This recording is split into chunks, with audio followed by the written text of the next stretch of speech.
नमस्ते, मैं हूं आपका दोस्त दिग्विजय।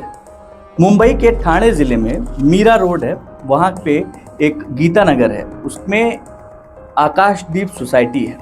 उस सोसाइटी के जो चेयरमैन थे और सेक्रेटरी, वो 7 जून 2023 यानी कि जुलाई चल रहा है, 7 जून पिछले महीने शिकायत लेकर नया नगर थाने पहुंचते हैं। एसएचओ साहब से मिलते हैं और उनको बताते हैं कि उनकी सोसाइटी में फ्लैट नंबर जो 704 है, उसमें से बदबू आ रही है।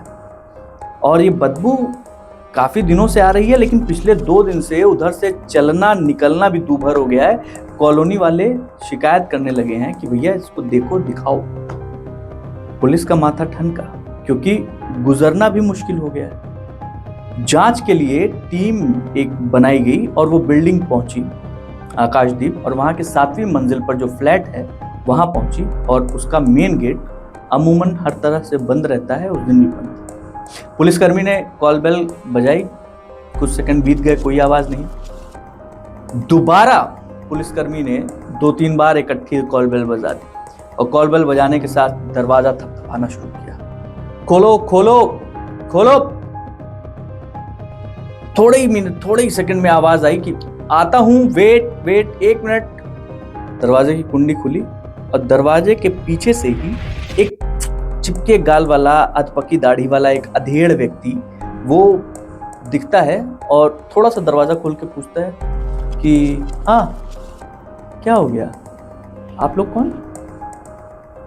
तो बाहर से पुलिस वाले कहते हैं पूरा दरवाजा खोलो, घर में क्या पड़ा है तुम्हारे, पूरी बिल्डिंग में बदबू आ रही है, आसपास के लोग परेशान हो रहे हैं। दूसरा पुलिसकर्मी वो भी बोलता है कि दरवाजा खोलो। वो आदमी दरवाजा नहीं खोलता है, सिर बाहर निकाल के बोलता है कुछ भी तो नहीं है, मैंने घर की सफाई की है और उसके कचरे निकले हैं, उसकी बदबू होगी। अब ये बोला ही था उसने, तब तक जो भीड़ थी और जो पुलिस की टीम थी वो दरवाजे को धकेलते हुए अंदर घुस जाती है। जब वो अंदर घुसती है तो अंदर घुसने के साथ ही इतनी तेज बदबू आती है सबके पास कि सब लोगों को अपने नाक बंद करने पड़ते हैं, मुंह पर रुमाल रखना पड़ता है। पूरे घर में जो हालात थे घर के, वो मतलब किसी के भी होश उड़ा दें, इस तरीके के हालात थे। वहां पे जो पुलिसकर्मी थे, पुलिसकर्मियों को वहां पे बाल्टी दिखी, उस बाल्टी में कुछ मांस के टुकड़े दिखाई पड़ी। वो मांस के टुकड़े उस बाल्टी में भरे हुए थे। पास में वो लकड़ी काटने वाली आरी की मशीन मिली थी। कोई कुछ समझ पाता उससे पहले पुलिस चारों तरफ फैली, और फैलते ही समझ में आ गया कि यहाँ पे एक लाश काटी गई, और वो लाश थी सरस्वती वैद्य नाम की 32 साल की महिला की, जो कि मनोज नाम के इस 56 साल के व्यक्ति के साथ, जिसने दरवाजा खोला था, वो रहती थी। जैसे ही उसका भांडा फूटा, वो मनोज भागने की कोशिश करने लगा, लेकिन सोसाइटी वालों ने और पुलिस वालों ने, ऑब्वियसली इतने लोग थे, पकड़ लिया उसको, भाग नहीं पाया। अब पुलिस चारों तरफ फैल गई और उसने देखना शुरू किया। वो देख रही थी, और इधर वो मनोज कह रहा था मैंने नहीं मारा है, उसने जहर खा लिया, मैंने नहीं मारा है। वहां सरस्वती जो महिला थी, उसके शव के कई टुकड़े, 1-2 टुकड़े ने कई टुकड़े, बर्तन में जो बर्तन था किचन में, उसमें टुकड़े थे, बाल्टी में टुकड़े थे। प्रेशर कुकर रखा हुआ था, उस प्रेशर कुकर में कुछ भुने हुए पके अधपके मांस के टुकड़े उसमें भी पड़े थे। और ये सब देखकर आम आदमी तो वहां पे वॉमिटिंग कर मारे, उल्टी कर मारे। पुलिस भी परेशान कि ये है क्या। तुरंत उसको मुंबई के जेजे अस्पताल में सैंपल के रूप में भेज दिया गया।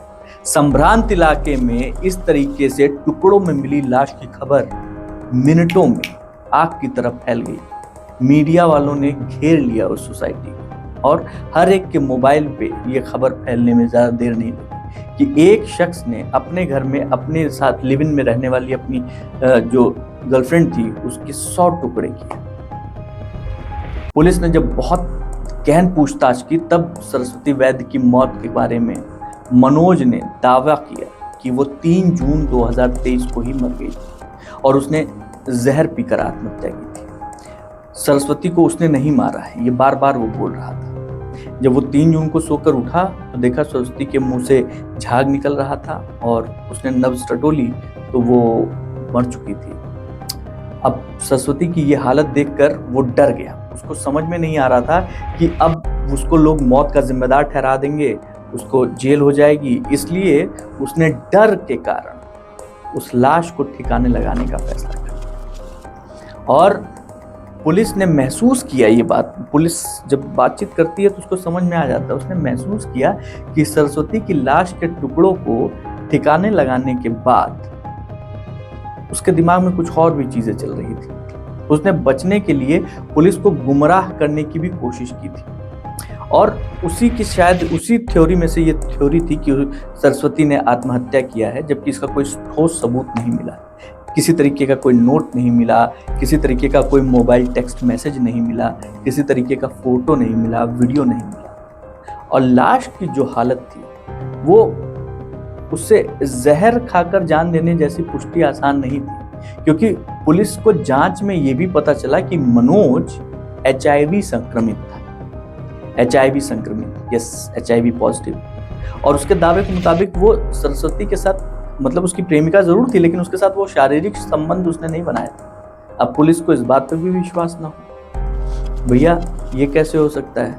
और सरस्वती की लाश को ठिकाने लगाने की जो बातें सामने निकल के आने लगी सोसाइटी के आसपास के लोगों से, उसने तो पुलिस के होश ही फाका कर दिए। मनोज आवारा कुत्तों को कभी कुछ नहीं देता था, लेकिन पिछले कुछ दिनों से वो मांस खिलाता हुआ देखा गया। और उन लोगों का दावा है कि जरूर वो टुकड़े होंगे सरस्वती के जो वो कुत्तों को खिलाता था, क्योंकि वो पहले कभी कुत्तों को नहीं खाना वाना खिलाता था। इस मामले में जब छानबीन करते हुए पुलिस सरस्वती को और उसके परिवार को तलाश रही थी, तो पता चला कि सरस्वती की 4 बहनें हैं। और उसके बारे में ये भी पता लगा कि वो अनाथालय में पढ़ी लिखी है, माँ बाप नहीं है। और उसके माँ बाप या पिता के बारे में किसी को कोई कुछ पता नहीं, बस उनकी बहनों के बारे में उसको पता लगा। तो बहनों को थाने बुलाया गया पूछताछ के लिए। और जब वो थाने पहुंची तो उनके बयान के आधार पर मनोज के खिलाफ हत्या के बाद सबूत मिटाने और लाश को ठिकाने लगाने का जो आरोप है, उसको देखते हुए जुर्म को रिपोर्ट इसकी दर्ज की गई और मीरा रोड की नया नगर पुलिस चौकी में IPC की धारा 302 और 201 के तहत मुकदमा दर्ज किया गया। पूछताछ चली। पूछताछ में सरस्वती वैद्य और मनोज के रिश्ते की कहानी, उसके बारे में पता चला। कहानी ये शुरू हुई थी एक राशन की दुकान पे। दोनों पहली मुलाकात 2014 में करते हैं। और मुलाकात कैसे हुई कि मनोज जो है वो बोरीवली के एक राशन की दुकान पर जो है सामान लेने गया था। सरस्वती वहीं पे थी और वहीं पे बड़ी दिलचस्प अंदाज में उन दोनों की जान पहचान हुई। दोनों दुकानदार से एक ही बात पे लड़ पड़े थे। दरअसल दुकानदार जो था वो मनोज को वजन कम तौलकर चावल दे रहा था और ये बात सरस्वती वहाँ खड़ी थी, उसने देखा और उसने दुकान वाले को टोका। और उसके बाद विरोध करने पर सरस्वती का साथ किसने दिया? मनोज ने दिया। तब शांत स्वभाव के मनोज को देखकर सरस्वती को लगा कि यार अच्छा लड़का है। उन्होंने इस पूरे जो छोटी सी घटना थी, दिलचस्प घटना थी, उस राशन की दुकान पर जब मनोज और सरस्वती मिले और उनकी सोच मिली, उसके बाद मनोज की बातों को सुनकर, चीज़ों को एहसास कर सरस्वती को लगा कि एक सुलझा हुआ गंभीर लड़का है, इसको समय का मारा हुआ है, इसलिए निराश और हताश दिखता है, लेकिन उसे मान सम्मान की ज़रूरत है। इसके बाद दोनों कई बार मिले, फिर प्यार हो गया।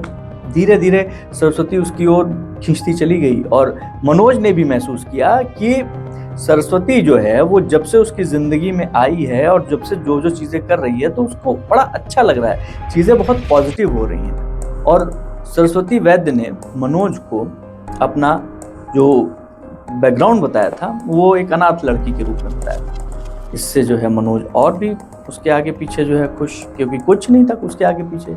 तो मनोज को भी एक रिश्ते की डोर चाहिए थी, सरस्वती को भी जो है एक भावनाओं को समझने वाला, जो प्यार दे सके ऐसा इंसान चाहिए था। तो सरस्वती और मनोज के बीच की जो ये प्रगाढ़ता है, रिश्ता है, वो बढ़ता चला गया और फिर दोनों ने 2 साल के अंदर साथ साथ रहने का फैसला किया। और साथ साथ रहने कहाँ आए वो लोग? आकाशदीप सोसाइटी में।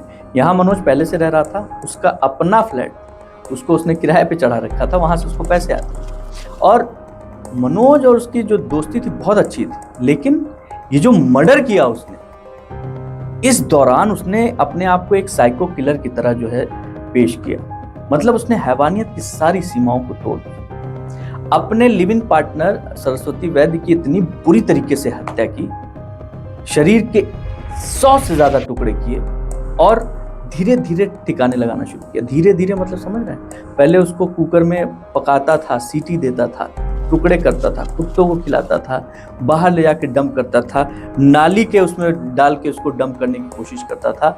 उबालता इसलिए था ताकि जो है उसके मांस को बाहर फेंके या कुछ ऐसे इस तरीके से लगाए कि किसी को पता ना चले। मतलब एक कोल्ड ब्लडेड मर्डरर की तरह मनोज ने सब कुछ सोच समझ कर प्लान किया था और इस हत्या को अंजाम दिया था। और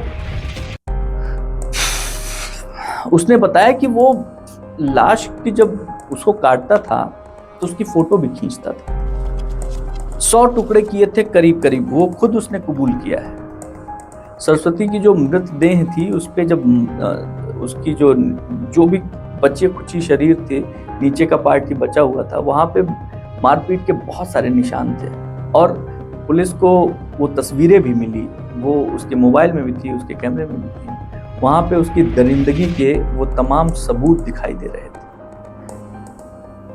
पूरी शिद्दत से इस दरिंदगी को अंजाम देने वाला वो दरिंदा बहरहाल अपने किए की सजा भुगत रहा है। बस यही एक राहत की बात है। निदा फाजली साहब का एक शेर मुझे याद आ रहा है कि हर आदमी में होते हैं 10-20 आदमी, जिसको भी देखिए कई बार देखिए। दुनिया बहुत तेजी से बदल रही है दोस्त। आंख बंद करके माँ बाप के अलावा किसी पर भरोसा मत कीजिए। सतर्क रहिए, सुरक्षित रहिए। जय हिंद।